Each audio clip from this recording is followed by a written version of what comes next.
This is the Hot Stove with Dusty Baker.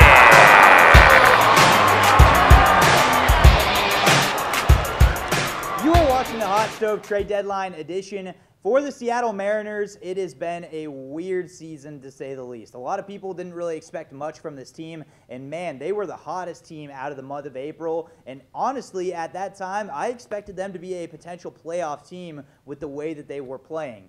Fast forward now to July, and it has gone completely south. They are now the worst team in the American League West by a long shot. And unfortunately for the Mariners, they don't really have a ton of options in order to trade pieces to get prospects. They have a decent player pool in terms of where their current minor league system's at right now, but they definitely need to develop over time. Jarred Kelenic's the kind of player that you want to build around, and they will do just that.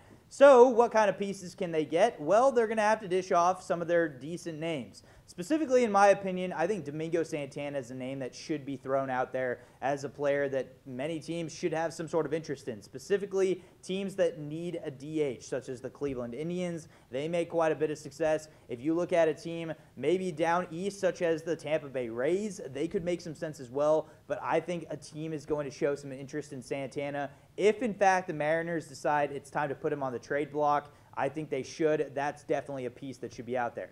The big name that people have been throwing out there, if you want to call it a big name, is Mike Leake. Mike Leake, of course, just a week ago, almost threw a perfect game against the Angels. He definitely won't be doing that on a regular basis. He, on average, is around a 4 ERA. He's not the most complete starter in the world. He's probably more of a number 4, number 5 kind of guy. In my opinion, he kind of fits the bill of what the Oakland Athletics look at. They take pitchers that are average at best and turn them into decent starters, and I could see that being a possible marriage. I could also see Leake going to the Minnesota Twins as a back-end kind of guy. At the end of the day, though, teams are going to be reaching out for Leake, trying to get him for as little as possible because the Mariners have very little to no leverage whatsoever. He has said he wants to win. He wants to win now. Take that for what you will. A lot of guys want to win, and I don't know how much he truly has to offer an MLB team, but somebody will come out calling. It could even be the division rival Angels as well. So we will see what happens.